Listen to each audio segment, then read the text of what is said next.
आज मु बहुत खुशी थी कहीं आज मो बाहाघर मो मन पसंदर झील सह होइथिला। राधिका को मु एक बाहाघर फंक्शन रे ही देखी आ प्रथम देखारे ही मु ता प्रेम रे पड़गली। से एते सुंदर जे मु किछि दिन भितर ही ता घर लोकंठू ता हाथ मागी नेली आ से माने भी तुरंत राजी होई गले। कहीं मु बहुत भल चाकरी करूथली। 3 मासर लंबा अपेक्षा परे आज आउ मोर राधिकार बाहाघर हैला। हाउ आज से मो सहित थिला। ए 3 मास मते 3 वर्ष भली लागुथिला। मते ता सह कथा हेबार थिला, ता मिठा मिठा स्वर सुनिबार थिला। हेले परे मु निजकु निजे बुझाई दउथली कि जेते लंबा अपेक्षा सेते गभीर भल पाइबा। जेबेठु आम बाहाघर स्थिर होई सारिथिला मो भल पाइबा ता पई बढ़ी चलीथिला। से 22 वर्षर सुंदर झियो थिला आ मु 26 वर्षर युवक थिली। राधिका मो माँ को सांगर झियो थिला, सेथिपाई मते ता विषय बेसी किछि तदंत करिवार आवश्यक नथिला। आज मो अपेक्षार अंत घटिला। आउ से आज मो स्त्री रूप रे मो रूम रे बसी रहिथिला। मु एहा भाबुथुली कि रूम रे से मोर अपेक्षा करिथिबो। ताकू बधु बेस रे देखिबा पई मु बहुत एक्साइटेड थिली। मु धीरे धीरे भीतर को गली आउ ता पाखरे जाई बसी गली। मते लागिले कि ता हाथ थरुची। से बहुत डरुथिला। मु ता हाथ निज हाथ ऊपर रखिली। हेले तुरंत ही से निज हाथ टाणी नेला। बोधे से लाजौथिला। मु ताको कहली कि तुमको डरिबार आवश्यकता नहीं। मु तुमर बहुत जत्न नेबी आउ तुमको एते भल पाइबा देबी जे जेतिकी कि आज पर्यंत केही तुमको देई नथिबे। से एते सुंदर देखा जाउथला जे एमिति लागुथला जे एमिति कोनोसी स्वर्गर अप्सरी मो सामने रे बसिची। मु निजको बहुत भाग्यवान भाबुथली। मु तार प्रशंसा करी चलथिली। हेले ता चेहरा रे कोनोसी खुशी देखा जाउ नथिला। बोधे से लाजकुली स्वभाव रहिथिबो। हेले से बिल्कुल भी हसु नथिला, बरम एमिति लागुथिला जेमिति से कांदुची। मु ता पाखकू निकटतर हेबा पई चाहुथली। ठीक सेतिक बेले से कहिला कि ता पेट बिंधा होउची। एहा सुनिबा मात्रे के ही मु टिके अस्तव्यस्त हो जाइथिली। किछि समय पूर्वरु मु बहुत खुशी थिली। हेले एबे तार एमिति व्यवहार द्वारा मते चिड़चिड़ा लागुथिला। मते लागिला कि तार किछि हेउ नथिबो, बास खाली मु ता पाखकू न जाए सेथिपई से बहाना करूथबो। सेथिपई मु रूम रु बाहर को चली आसिली। आ मो स्त्री पेट बिंधा होउची आ ताकू औषधर आवश्यकता अछि एमिति घर लोकंकू कहिबा पई भाबिली। ए सब भाबिबा समय मते टिके अजब लागुथिला। घरर सब लोक माने सोई सारिथिले। मु औषध खोजुथिली। मु रूम भीतर को जिबाको बाहरुथिली तो ठीक सेतिक बेले मो माउसी पो भाई मो कांध ऊपर हाथ रखिदेला आ कहिबाकू लागिला कि सब किछि ठीक अछि तो। मु कहिली कि हां हां सब किछि ठीक अछि, बास खाली राधिकार देह टिके भल नाही, सेथिपई औषध नेबाको आसीथिली। एतिकिरे से कहिले कि झियो माने बाहाघरर प्रथम राति रे एमिति बाहाना बनै थांती जेतेबेले झियो मानकर बिना अनुमति रे बाहाघर करा जाई थाए किंबा ता विवाहिता स्वामी तार पसंद न थाए, सेतेबेले झियो माने एमिति ही बाहाना करंती। से मते ए सब कहिला। हेले मते ता ऊपरे राग आसुथिला। हेले मते घरर परिवेश बिगाड़ीबार नथिला, सेतिपई मु चुपचाप रही गली। किछि समय पूर्वरु मु भाबुथली कि राधिका पेट बिंधा होउथबो। हेले एबे मो माउसी पो भाईर कथा सुनी मते एमिति लागुथले कि कोन सतरे राधिका मते पसंद करूनी। जदि मु तार पसंद नथिली तेबे से बाहाघर पई हां काहे कि कहिथिला। हेले मते जेतिकी जणा थिला ता घर लोक ता इच्छा अनिच्छा पचारि बुझी ही बाहाघर करथिले। किंतु किछि मुहूर्त पई मते एमिति लागिला कि आउ एमिति होई नथिबो तो मो भाई जानि सुनी एमिति भावना मो मुंडरे पुरैथिबो। स्वामी स्त्री संपर्क खराब हो जाऊ सेतिपई केबे केबे लोक माने स्त्री विरुद्ध रे स्वामी को एमिति ही कहि थांती। आउ जदि मु ताको मेडिकल नै जिबि तो एथरे भी लोक माने कहिबे कि बाहाघरर प्रथम राति रे स्त्री को मेडिकल काहे कि नै गला। हेले राधिकार कोन होइतिला जेउथि पई कि एमिति भाबरे ता देह खराब होई गला। लोक माने एमिति जिनिस ऊपर बहुत ध्यान देई थांती आउ ताको भूल अर्थ रे नै थांती। आमर सबु बंधु बांधव आम सब बहुत चलाबुला एवं काम करथिले। मु बहुत खर्च करथिली आउ बाहाघर भी बहुत धूमधाम रे करथिली। आमे बेसी धनी नथिलु, हेले बाहाघर रे निज चलणी ठू अधिक खर्च करथिलु, जहार कारण थिले कि मो चाकरी। एमिति परिस्थिति रे जदि बाहाघरर प्रथम राति रे मु राधिका को हॉस्पिटल को नै जाई थांती କିମ୍ବା ଡାକ୍ତରଙ୍କୁ ଘରକୁ ଡକେଇଥାନ୍ତି ତ ତେବେ ଛାଡ଼ନ୍ତୁ। ତାପରେ ମୁଁ ରୁମ୍ ଭିତରକୁ ଗଲି, ରାଧିକାକୁ ଔଷଧ ଦେଲି ଆଉ ତାକୁ ଆରାମ କରିବା ପାଇଁ କହିଲି। ଆଉ ତାପରେ ଲାଇଟ୍ ବନ୍ଦ କରି ମୁଁ ବାହାର ଡାଇନିଂ ହଲ୍କୁ ଆସିଗଲି। ପୁରା ଘରେ ନୀରବତା ଥିଲା। ମୁଁ ସୋଫା ଉପରେ ବସିଗଲି ଆଉ ଏସବୁ କିଛି ଭାବି ଭାବି କେତେବେଳେ ଆଖି ଲାଗିଗଲା ଜଣା ହିଁ ପଡ଼ିଲାନି। ମାର ଡାକରେ ମା ଆଖି ଖୋଲିଲା। ସୁମିତ, ତୁ ଏଠି କ'ଣ କରୁଛୁ? ମୁଁ କହିଲି କି ମା, ତତେ ତ ଜଣା ଅଛି ନା ମୋତେ ସକାଳ 6ଟାରେ ଚା ପିଇବାର ଅଭ୍ୟାସ ଅଛି। ବାସ୍ ଚା ପାଇଁ ବାହାରକୁ ଆସିଥିଲି ଆଉ ସୋଫାରେ ଆସି ବସି ପଡ଼ିଲି। ହେଲେ କେତେବେଳେ ଆଖି ଲାଗିଗଲା ତାହା ମୋତେ ଜଣା ହିଁ ପଡ଼ିଲା ନାହିଁ। ଏସବୁ ତ ଠିକ୍ ଅଛି ପୁଅ, ହେଲେ ବାକି ବନ୍ଧୁବାନ୍ଧବ ଯଦି ତତେ ଏଠି ଏମିତି ଅବସ୍ଥାରେ ଦେଖିଦେବେ ତେବେ ସେମାନେ କ'ଣ ଭାବିବେ? ଏ କଥାକୁ ଭୁଲ ଦିଗରେ ନେଇଯିବେ। ଯା ଏବେ ତୁ ନିଜ ରୁମ୍କୁ ଚାଲିଯା। କିଛି ସମୟ ପରେ ସବୁ ଲୋକ ନିଜ ନିଜ ରୁମ୍ରୁ ବାହାରକୁ ଆସିଗଲେ। ମୋ ଉଦାସ ଚେହେରା ଦେଖି ସେମାନଙ୍କୁ କିଛି କଥାର ଅନୁମାନ ହେଇସାରିଥିବ। ସେମାନେ ସବୁ ମୋତେ କିଛି ପଚାରି ନଥିଲେ, ହେଲେ ମୋ ଆଖିର ନୀରବତା ବହୁତ କିଛି କହିଯାଉଥିଲା। ମୁଁ ଉପରୁ ତ ଖୁସି ହେବାର ଦେଖେଇ ହେଉଥିଲି, ହେଲେ ବୋଧେ ମୋ ମନର ଅବସ୍ଥା ମୋ ଆଖି କହିଦେଉଥିଲା। ମା ମୋତେ ରାଧିକାକୁ ଦେଖିବା ପାଇଁ ଭିତରକୁ ପଠାଇଲା। ମୁଁ ଭିତରକୁ ଯାଇ ଦେଖିଲି ତ ରାଧିକା ନିଜ ବିଛଣାରେ ନଥିଲା। ବାଥରୁମରୁ ପାଣିର ଶବ୍ଦ ଆସୁଥିଲା ଆଉ ସାମ୍ନାର ଦୃଶ୍ୟ ଦେଖି ମୋ ଆଖି ପତା ଓଦା ହୋଇଗଲା। ମୁଁ ନିଜ ଭାବନାରେ ଏସବୁ ବିଷୟରେ ଭାବି ବି ପାରୁନଥିଲି। ଧଳା ବେଡସିଟ୍ ଉପରେ ନାଲି ନାଲି ଦାଗ ଥିଲା, ଯାହାକି ମୋତେ କିଛି ଅଲଗା କଥାର ଇସାରା ଦେଉଥିଲା। ମୋତେ ଜଣା ନଥିଲା କି ଏସବୁ କ'ଣ ଥିଲା। ମାନେ ମୁଁ ଯେତେବେଳେ ରୁମ୍ରୁ ବାହାରକୁ ଆସିଲି ତ ମୁଁ ନଥିବା ବେଳେ ରୁମ୍କୁ କିଏ ଆସିଥିଲା କି? ଆଉ ସେ ମୋଠୁ ମୋ ଅଧିକାର ଛଡ଼େଇ ନେଲା କି? ଏମିତି ଲାଗୁଥିଲା ଯେମିତି କେହି ମୋ ହୃଦୟରେ ଗଭୀର କ୍ଷତାକ୍ତ କରିଦେଇଛି। ଯେତେବେଳେ ରାଧିକା ବାହାରକୁ ଆସିଲା ତ ମୁଁ ତାକୁ ସେ ଦାଗ ବିଷୟରେ ପଚାରିଲି। ସେ ଟିକେ ଡରିଗଲା ଭଳି ଲାଗିଲା, ଯେମିତି ତାକୁ ଏସବୁ ବିଷୟରେ କିଛି ଜଣା ନାହିଁ। ସେ ସ୍ତବ୍ଧ ହୋଇ ବେଡସିଟ୍ ଆଡ଼କୁ ଦେଖି ଚାଲିଥିଲା ଆଉ ମୁଁ ରାଗରେ ଲାଲ ହୋଇ ଚାଲିଥିଲି। ମୁଁ ତାକୁ ବହୁତ ପ୍ରଶ୍ନ ପଚାରିଲି, ହେଲେ ସେ କୌଣସି ଉତ୍ତର ଦେଲା ନାହିଁ। ମୁଁ କହିଲି କି ମୋତେ ଏସବୁ ବିଷୟରେ ଜାଣିବାର ଅଛି। ଏସବୁ କ'ଣ? ମୋତେ ସବୁ ସତ ସତ କୁହ, ନହେଲେ ମୁଁ ତୁମକୁ ତୁମ ବାପ ଘରେ ଛାଡ଼ି ଦେଇ ଆସିବି ଆଉ ତୁମକୁ ଡିଭୋର୍ସ ଦେଇଦେବି। ଏହା ଶୁଣି ସେ ଆହୁରି ଡରିଗଲା ଆଉ କହିଲା କି ମୋତେ କେବଳ 3 ମାସର ସମୟ ଦିଅ, ତାପରେ ମୁଁ ତୁମକୁ ସବୁ କିଛି କହିଦେବି। ବାସ୍ ଏବେ ମୋତେ କିଛି ପଚାରନି, ନହେଲେ ବହୁତ ଖରାପ ହୋଇଯିବ। ମୋତେ ତା କଥା ଉପରେ ବିଶ୍ୱାସ ହେଉନଥିଲା। ଏମିତି ଲାଗୁଥିଲା ଯେମିତି ସେ କୌଣସି ବାହାନା ବନାଉଛି। ମୁଁ କହିଲି କି ମୋତେ ମୋ ପ୍ରଶ୍ନର ଉତ୍ତର ଦରକାର। ତମେ ମୋତେ ନିଜ ପାଖକୁ ଆସିବା ପାଇଁ ଦେଲ ନାହିଁ, ଆଉ ତାପରେ ଏ ଦାଗ। ମୁଁ ମୋ ଭଲ ପାଇବା ଯୋଗୁଁ ତୁମକୁ ବିବାହ କରିଲି ଆଉ ଭଲ ପାଇବାରେ ଏତେ ଅନ୍ଧ ହୋଇଯାଇଥିଲି କି ତମ ବିଷୟରେ କିଛି ବି ଜାଣିବା ପାଇଁ ଚେଷ୍ଟା କଲିନି। ହେଲେ ଏବେ ତମେ ମୋତେ ଏମିତି ଲାଗୁଛ ଯେମିତି ତୁମକୁ ବାହା ହୋଇ ମୁଁ ବହୁତ ବଡ଼ ଭୁଲ କରିଦେଇଛି। ଏମିତି କ'ଣ ରାଜ ଅଛି ଯାହାକୁ କି ତମେ ମୋତେ 3 ମାସ ପରେ କହିବ? କିନ୍ତୁ ମୁଁ 3 ମାସ ଅପେକ୍ଷା କରିପାରିବି ନାହିଁ। ଘରେ କାହାକୁ କିଛି ଜଣା ନ ପଡ଼ୁ ସେଥିପାଇଁ ମୁଁ ରାଗରେ ହେଲେ ବି ବହୁତ ଧୀରେ ଧୀରେ କହୁଥିଲି। ମୁଁ ଚାହୁଁନଥିଲି କି ଏ କଥା ଘରେ କାହାକୁ ବି ଜଣାପଡ଼ୁ ବୋଲି। ମୁଁ ଏମିତି ମଣିଷ ଥିଲି ଯିଏକି ନିଜ ମୃତ୍ୟୁ ପରେ ମଧ୍ୟ ବୋଧେ ନିଜ ରହସ୍ୟ କାହାକୁ ବି କହିନଥାନ୍ତା। ମୋ ରାଗ ଦେଖି ରାଧିକା ବହୁତ ଡରିଗଲା ଆଉ କାନ୍ଦିବାକୁ ଲାଗିଲା। ତାକୁ କାନ୍ଦିବାର ଦେଖି ମୋତେ ବହୁତ ଖରାପ ଲାଗିଲା। ସେ ଯାହା ବି ହେଇଥାଉ ନା କାହିଁକି, ହେଲେ ସେ ତ ମୋ ପ୍ରଥମ ଭଲ ପାଇବା ଥିଲା ନା। ହେଲେ ମୋ ମନରେ ଏହା ଚାଲୁଥିଲା କି ସେ କିଏ ଥିଲା ଯିଏକି ମୋ ଠାରୁ ମୋ ଅଧିକାର ଛଡ଼େଇ ନେଇଥିଲା। କ'ଣ ଭାବି ମୁଁ ତାକୁ ବାହା ହୋଇଥିଲି ଆଉ 4 ଦିନରେ ହିଁ ମୋ ସ୍ତ୍ରୀ ମୋତେ ନିଜ ନଜରରେ ହିଁ ତଳକୁ ଖସେଇ ଦେଲା। ଉପରୁ ଏତେ ନିରୀହ ଦେଖାଯାଉଥିବା ରାଧିକା ଭିତରେ ଏତେ ଖରାପ ହୋଇଥିବ ବୋଲି ମୁଁ କେବେ ବି ଭାବିନଥିଲି। ମୋ ଭାଇର ପୂର୍ବରୁ ହିଁ ମିଶାଳିଆ ସ୍ୱଭାବ ଥିଲା। ମାସକୁ 3-4 ଝିଅଙ୍କ ସହ ସମ୍ପର୍କ ରଖି ସେ ଚାଲି ଯାଉଥିଲା। ସେମାନଙ୍କ ସହ ବୁଲାବୁଲି ମଧ୍ୟ କରୁଥିଲା। ହେଲେ ଘରର ନିଜ ଭାଉଜ ସହ ସେ ଏମିତି କରିବ ଏହା ମୁଁ କେବେ ଭାବିନଥିଲି।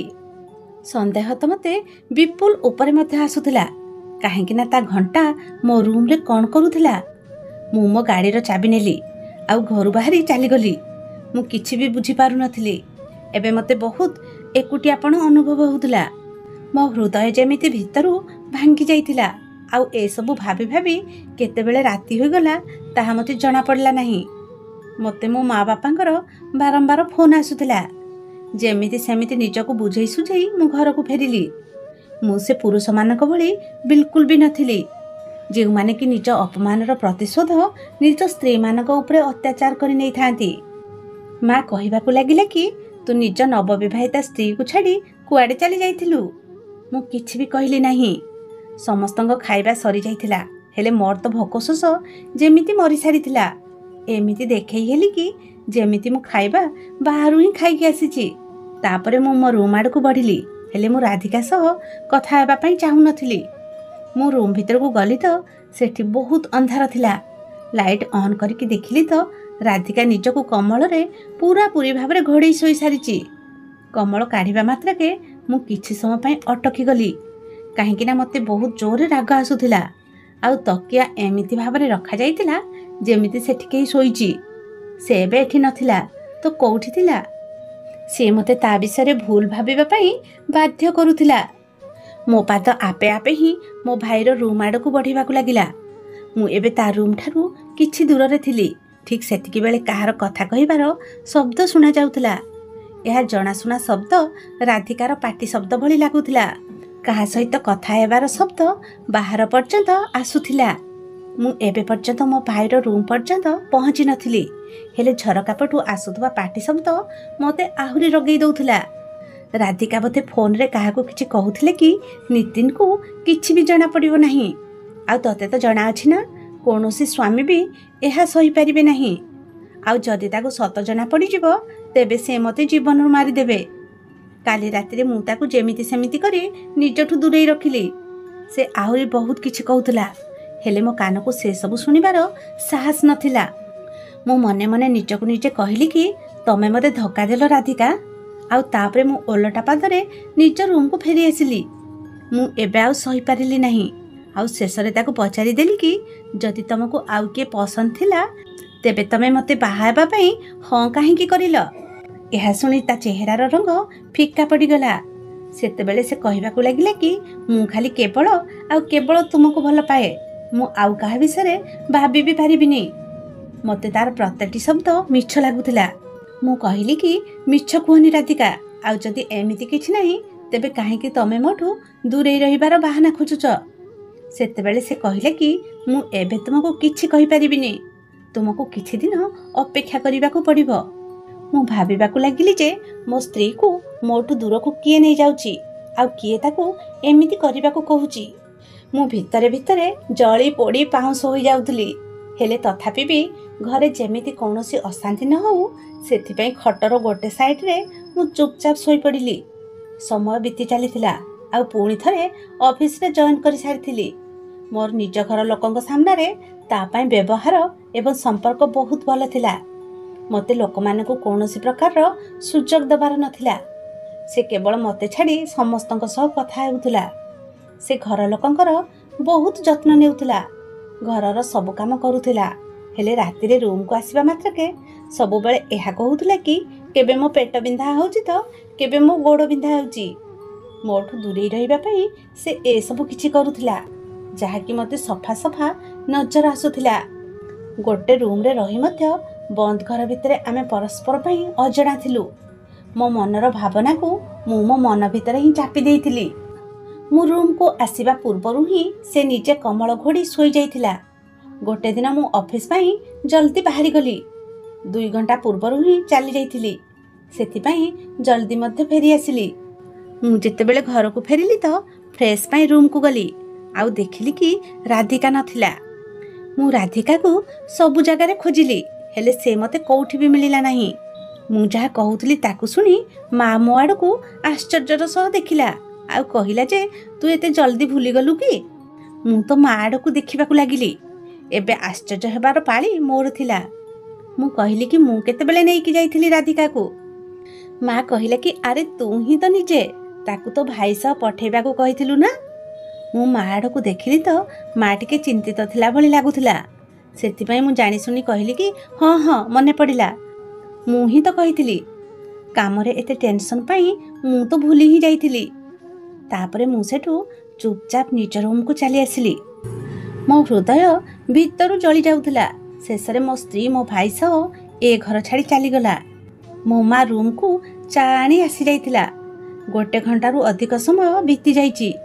ହେଲେ ଏବେ ପର୍ଯ୍ୟନ୍ତ ବି ସେ 2 ଜଣ ଘରକୁ ଫେରି ନଥିଲେ। କିଛି ସମୟ ପରେ ରୁମ୍ର କବାଟ ଖୋଲିଲା ଆଉ ସେ ଭିତରକୁ ଆସିଲେ।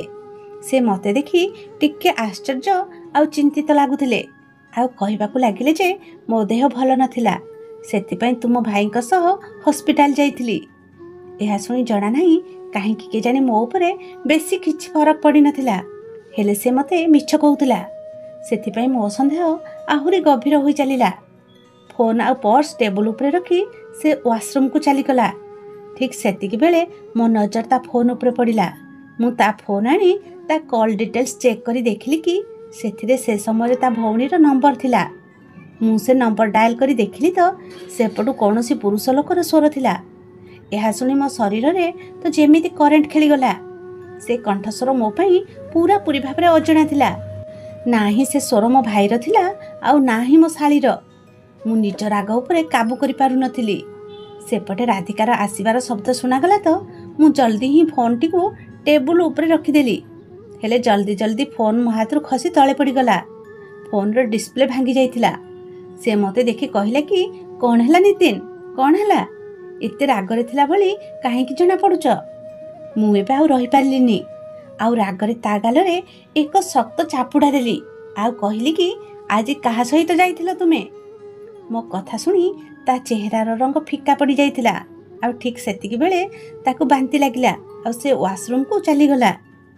ବାହାରକୁ ଆସିବା ପରେ ସେ କାନ୍ଦିବାକୁ ଲାଗିଲା ଆଉ ହାତ ଯୋଡ଼ି କହିବାକୁ ଲାଗିଲା କି ଦୟାକରି ମୋ ବିଷୟରେ କିଛି ବି ଓଲଟା ସିଧା ଭାବ ନାହିଁ। ମୋର କାହା ସହିତ କୌଣସି ଖରାପ ସମ୍ପର୍କ ନାହିଁ। ଆଉ ଏତିକି କହି ସେ ବେହୋସ ହୋଇ ତଳେ ପଡ଼ିଗଲା। ହେଲେ ତାର ଏମିତି ଅବସ୍ଥା ଦେଖି ମୋତେ ତା ଉପରେ ଦୟା ଆସିଲାନି। ମୋ ମନ ଭିତରେ 1000 ପ୍ରଶ୍ନ ଉଙ୍କି ମାରିଲା। ଆଉ ଏବେ ତାର ଏଭଳି ଅବସ୍ଥା ଦେଖି ମୋ ମନରେ ଏହି ଭାବନା ଆସିଲା କି ଇଏ ଆଉ କାହା ଛୁଆର ମା' ବନିବାକୁ ଯାଉନି ତ? ଏହି ସମୟରେ ମୋ ଭାଇ ଭିତରକୁ ଆସିଲା ଆଉ ରାଧିକାକୁ ଏମିତି ତଳେ ପଡ଼ିଥିବାର ଦେଖି ପଚାରିବାକୁ ଲାଗିଲା ଯେ କ'ଣ ହୋଇଛି ଭାଉଜଙ୍କର? କ'ଣ କଲ ତମେ ଭାଉଜଙ୍କ ସହ? ଏବେ ମୁଁ ନିଜ ରାଗ ଉପରେ କଣ୍ଟ୍ରୋଲ କରିପାରୁନଥିଲି। ସେଥିପାଇଁ ମୁଁ ତାକୁ ରାଧିକା ପାଖରୁ ଧକ୍କା ମାରି ପଛକୁ ଠେଲିଦେଲି ଆଉ କହିଲି କି, ତୋର ସାହସ କେମିତି ହେଲା ମୋ ସ୍ତ୍ରୀକୁ ହାତ ଲଗାଇବା ପାଇଁ? ମୁଁ ଆଜି ପର୍ଯ୍ୟନ୍ତ କେବେ ବି ତାହା ସହ ବଡ଼ ପାଟିରେ କଥା ହୋଇନଥିଲି। ଠିକ୍ ସେତିକି ବେଳେ ମା ଭିତରକୁ ଚାଲି ଆସିଲା ଆଉ ରାଧିକାକୁ ଦେଖି ମା ଡରି ଯାଇଥିଲା। ତାପରେ ଆମେ ସମସ୍ତେ ମିଶି ରାଧିକାକୁ ହସ୍ପିଟାଲ ନେଇଗଲୁ। ମା ବହୁତ ଡରି ଯାଇଥିଲା। ରାତି 11ଟା ବେଳେ ରାଧିକାର ଭଉଣୀ ଆଉ ତା ଭେଣେଇ ଆସିଗଲେ। ହେଲେ ସେମାନଙ୍କୁ କିଏ କହିଲା କି ଆମେ ହସ୍ପିଟାଲରେ ଅଛୁ ବୋଲି? ସେତେବେଳେ ରାଧିକାର ଭଉଣୀ କହିଲା କି କିଛି ସମୟ ପୂର୍ବରୁ ହିଁ ରାଧିକା ଫୋନରୁ କଲ୍ ଆସିଥିଲା, ହେଲେ ଅଚାନକ ଫୋନ୍ଟି କଟିଗଲା।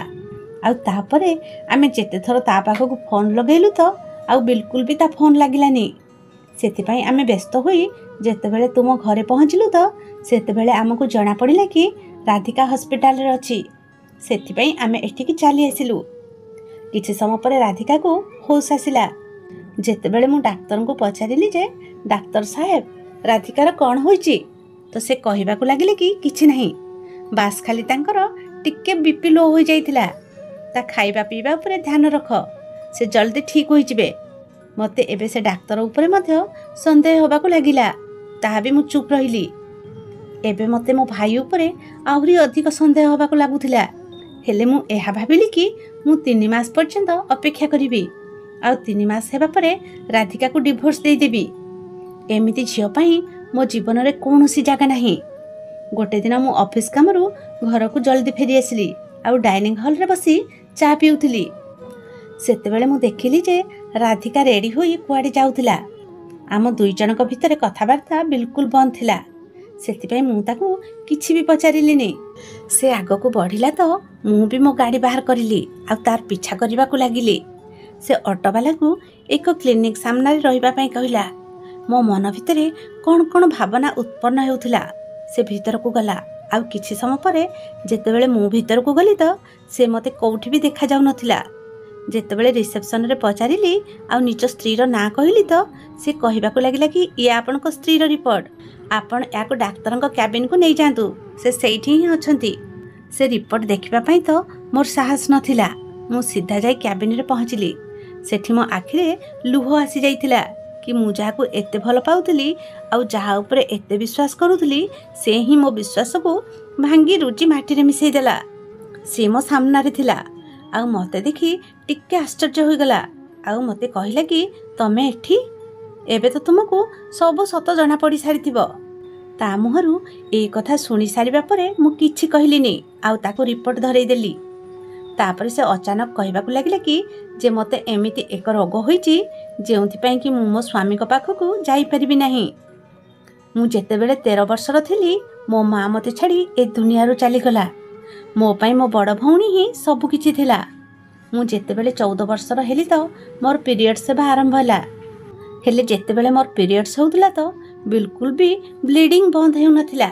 मु बहुत गुड़िए डाक्तर को देखैली हेले कोनोसी फायदा हला नाही। दीदी मते अनेक जगह देखैथिले। तापरे मु 22 वर्षर हेली आ तुम प्रस्ताव मो पाई आसिला। जेतेबेले मु ए बाहागर पाई मना कली तो दीदी कहला जे से लोक माने बहुत भल। आम माँ बापा तो ए दुनिया रे नाहंती। भाई भाउजंक पाई तू जेमिति बोझ बनी सारिचु जना नहीं आगकू से माने केमितिका पुओ सह तोर बाहागर करई देबे। तू बहुत भाग्यवान जेउथि कि नितिन भली पिला निजे ताड़ू तो पाई प्रस्ताव पठेइची आ से तते बाहा बाकू चाहूची। डाक्तर को जेतेबेले मु बाहागर विषय कहली तो डाक्तर कहले कि आउ 3 मास चिकित्सा करैबाकू पड़िबो। 3 मास पर्यंत मेडिसिन रो कोर्स कंप्लीट करिबाकू पड़िबो। आउ 3 मास पर्यंत निज स्वामी को निज पाखकू आसीबा पाई दबनी नहले तांकू भी इन्फेक्शन होई जिवो। बास एई सत थिला कि आज जेतेबेले मो रिपोर्ट आसी सारिची आ सब किछि नॉर्मल अछि तो ए सत मु तुमको एमितिरे आज मध्य कहिबाकू चाहूतली।